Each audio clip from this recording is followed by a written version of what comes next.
A bunch of interesting LEGO sets were just revealed, including F1 helmets that are causing controversy in the community. So the first of which is Sagrada Familia, which is the Barcelona, Spain Catholic Church.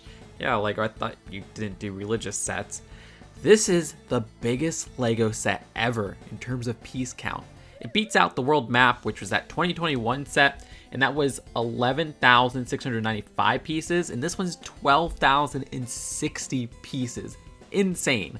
Of course, this carries a hefty price. This will be $800, and LEGO is revealing this way ahead of time because this releases November 1st, but pre-orders start today, so I guess they wanted to start pre-orders early, so like, hey, if you want to buy this, it's going to be really expensive, so you might want to save up for it.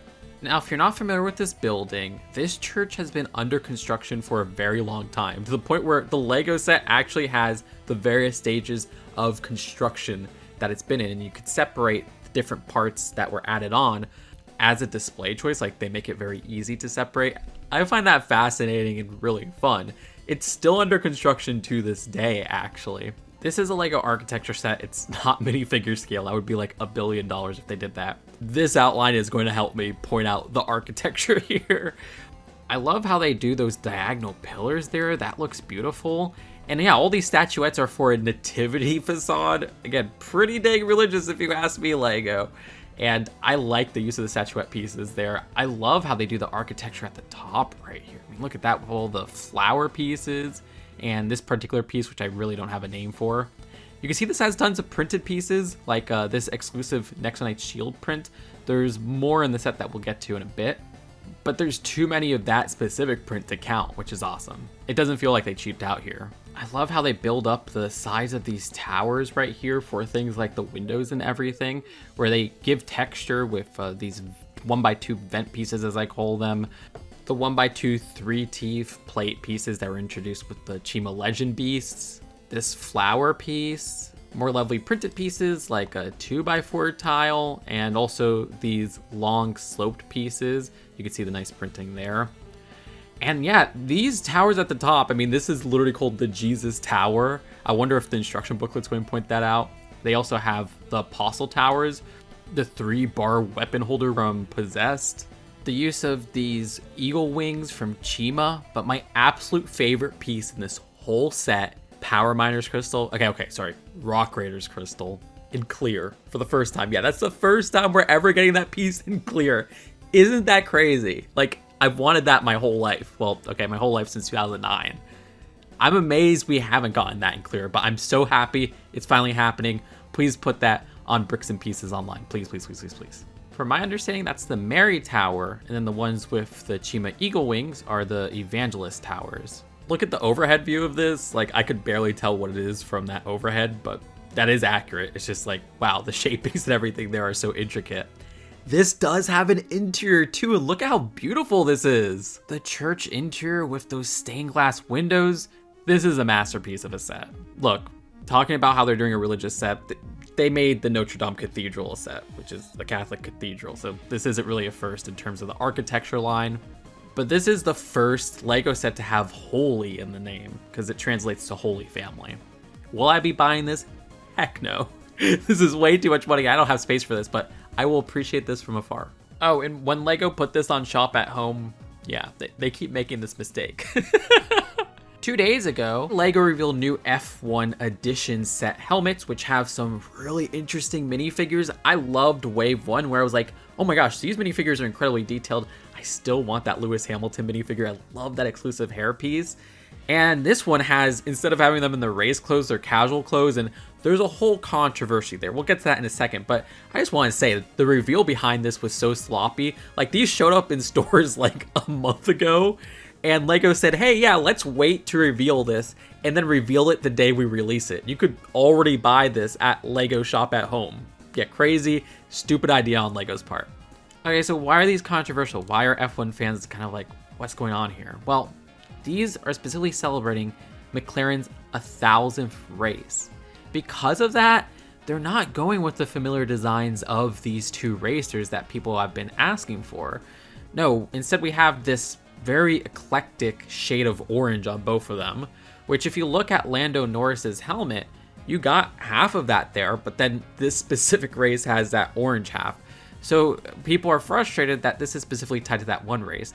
At least with Lando Norris, you got kind of his helmet there for half of it. The design for Oscar's helmet, I can't say his last name, that's just like completely new. I mean, it doesn't even match like the livery of the blue of his regular helmets. So people are just like, why did LEGO take up these 2 spots? You know, we've only got 4 helmets so far, and now 2 of them are just tied to this specific race. And people are also frustrated that you have the racers in their casual clothes. Again, in the first wave, you had the racers in their racing outfits. Here, you just kind of have like a hoodie, some dual molded legs, and like a t-shirt. Personally though, as somebody who doesn't care about the F1 aspect here, I want both of those minifigures. I love casual minifigures, and these are like peak casual minifigures. I mean, both of them have new face prints, which are very welcome for just sig figs and things like that. And the same goes with their torso and legs. Again, dual molding. One of them has pants and like these really fancy shoes, and like I said, that hoodie going on there, which has like a casual print in the middle. And then the other one, Oscar, has that really cool little like kangaroo design in the corner there, and these sandals legs, which are very hard to get with pants and dual molding. Love all those prints so much. Sure, there's no cool new hair pieces like wave 1 with that amazing one for Lewis Hamilton, but I'm going to try to secondhand both of these minifigures. They're super great for like casual minifigures, which I always like to make. I don't even know if the new face prints and the hair pieces they use do a good job at replicating how these people look in real life. I'm just basing this off of a few pictures I saw online. I'm not in this world. I'm not too familiar with these people, but who knows, maybe racing fans will find this accurate to how they look. The design of the rest of these though, like I said with the first wave, I love this new piece at the front for the visor. If you didn't know, the visor is the only part of these that uses stickers. You can see that, this is from the Brickset review of the previous wave of helmets, how many stickers are loaded to that new visor piece. But everything else here on this helmet itself is a print, which is an impressive amount of prints if you ask me. You even got the prints on those tiles at the front, which say McLaren Formula 1 team and has their signature and number on there. These are $90, and funny enough, both of them have 793 pieces. That's kind of funny. I mean, yeah, price for piece ratio wise, it's not like the best thing out there, but I think the amount of prints that you get and the detailed minifigure and everything, it's not that bad of a price. Am I going to buy these? No, but like I said, I am going to try everything to get those 2 minifigures. Now for a couple of other sets that were revealed recently that I didn't get to cover in a full video. This is a new Speed Champion set releasing August 1st, which is the BMW M3 E30. This celebrates 40 years of the BMW M3 and will retail for $30, which is the regular price for Speed Champions nowadays. There's 2 things that really stand out to me as somebody who mostly gets the Speed Champions movie licensed vehicles. First off, this is the first time we're getting this dual molded windscreen piece, which will be super useful for mocks. I absolutely love that. You can see how it has like a white outline and then it has a translucent piece in the middle. That's amazing. And it seems like you get 2 in the set with 1 in the back in black. Super, super cool. Second thing, I like this minifigure a lot. Call me woke, but the design... I'm sorry. I'm joking. The design of the hair right there, the pink hair to the side, that is incredible. It's the first time we're getting that piece in that color. The torso print is whatever. It's actually kind of weird how undetailed the legs are, but I need that hairpiece so bad. Again, put that on bricks and pieces on lego.com. But the design of the car itself, I like. It's not one of my favorites from this year, which I think has some strong Speed Champion sets that aren't even the movie licensed ones. But I love the use of like the fork pieces at the front grille. That's really neat. And then you have like a lot of these colorful rectangles throughout the build, which sometimes they'll capture with some plate pieces, you can see right here. Sometimes with some stickers, you can see on this 2x2 slope piece.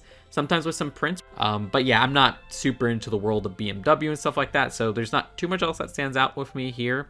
You can see how the hood has a sticker design as well, and you can see the back looks good too, but don't have too much else to add with the specific design. I won't be getting it, but I do want some pieces there. LEGO just randomly revealed a new Bluey Polybag, and this, I'm guessing, will be at Walmart stores like the last Bluey Polybag in the United States for $5. What's interesting here is it's the cheapest way to get Bingo. She only came in this set, which was $30, and the house set, which was $70 in terms of a minifigure version. Now, I guess, okay, there is the granny set, but that's like a different version than her regular non-granny version. But again, that's $15, and this is going to be $5. And what's really fun is that they put that one chef's hat piece from Lego Friends, like the mini chef hat accessory, which I don't have, so I like that. And also the beans piece from the Granny set, which I could take multiples of that. That's an awesome print. And then I just wanted to cover a couple sets that were revealed recently that I covered in my shorts, but I know a lot of people don't get YouTube Shorts notifications. So there's the Lego Pokemon Trainer Supplies Polybag, which I guess would also be like a $5 Walmart release. 56 pieces. The design here, of course, is Smart Play Pokemon. It's one of the cheapest Lego sets for Pokemon. I mean, you know, it doesn't get cheaper than $15 with any of the regular retail sets. This is interesting because first off, there's berries, but the berry builds don't really line up with the berry builds from the sets. I love how they have this piece in yellow, which we previously saw with the recently released Snoopy set for Woodstock, but this is amazing. They have the Thanos head unprinted. I want that. Like, that's awesome. That I don't think appears in any other set in that color. Am I wrong? I'm not really sure. Is this like a potion build or something? Because it doesn't really line up with the potions that I know of. So leave in the comments which one that is, or if it's just like another berry build. I think it's a potion. Yeah, you have these little things that are like targets, I guess. They put this throughout all the sets. They're like a printed 2x2 circular tile so that you could throw the Pokeballs at them and then knock them over. You also get that piece in green for the grass, which it's really nice to see that. That's also in the Snoopy set as well. The design of this Pokeball is similar to ones in other sets, but this ball right here is the Premier Ball, which is really fun because the Premier Ball in games is a gift with purchase. Usually when you buy like 10 Pokeballs at Pokemarts, you'll get a Premier Ball as a gift. So if this is also a gift with purchase, which it hasn't been announced to be or anything like that, it's kind of funny that they threw in like a Premier Ball in there. It's like almost like a fourth wall break, you know? But yeah, the design of this one is just a giant Premier Ball, and that's the whole set. I mean, one of the sets has a giant Pokeball, so this is in that scale. I mean, this one's honestly less interesting than the other one. I like how this has like a bunch of cool pieces and everything. This is just a very basic build. And I kind of do wish that one of these polybags was like, say, a Caterpie or something like that, you know? A smaller Pokemon. But Lego will not do that. They're going to squeeze out all the money for the bigger sets, and these are just side thoughts, you know? It's kind of funny because these are technically not Smart Play sets. There's no Smart Play interaction in these sets. They don't have that logo on this polybag. So take that as you will. And finally, there is this Lego Minecraft Dungeons 2 set, which has such a beautiful box. I love seeing blue for a Minecraft box. And we got 2 sets for Lego Minecraft Dungeons, which those I actually liked. I got, I think, both of them, honestly. I know for sure I got this small one. Well, I mean, they're both kind of the same price, but the first one, I should say. This one right here has this big Warden build, which I love the blue coloring on there. That looks awesome. I love how these parts kind of move in the middle, how those are all like in different positions. I like this chomping feature with the belly and some hinge pieces. The minifigures are all exclusive minifigure prints, so that's really neat. The problem here, though, is the price. Why is this $60? Like, the build here looks like a $30 set, if I had to be honest. Okay, $40. If you look at the other Minecraft Dungeon sets, when they released in 2020 and 2021, they were both $40. And to me, they had more going on there. I mean, first off, they had higher piece counts. This was 504 pieces, and this one had a redstone monstrosity and a redstone golem. This one over here had a side build, like, I don't know, and that was 489 pieces. So yeah, this is a step backwards in terms of value, but I do like the design of this Twisted Warden. Oh, okay, one more thing. Sorry, I forgot about this. Like a week or so ago, there was a teaser that I didn't get to cover, which was for the Donkey Kong Arcade Machine set, which releases August 1st, will retail for $200 with 1,367 pieces. I am very hyped for this. I grew up with this Donkey Kong mini arcade from Coleco, and I'd assume it's going to be another tabletop arcade like the Pac-Man one, which I love that set. Only thing is $200 for 1,367 pieces is pretty bad in value. But yeah, we saw this barrel. Barrel's a cute build, but not much more. Nice print. I love the sound design on here. That's so crisp for a teaser. I think that's it. Let me know, out of all these sets, which one interests you the most. I mean, Sagrada Familia is the most interesting to me, but the Pokemon Polybags are probably the only ones I'm going to buy, if I had to be honest. Subscribe here for more LEGO news and commentary, and I'll see you later. Peace out. Bye.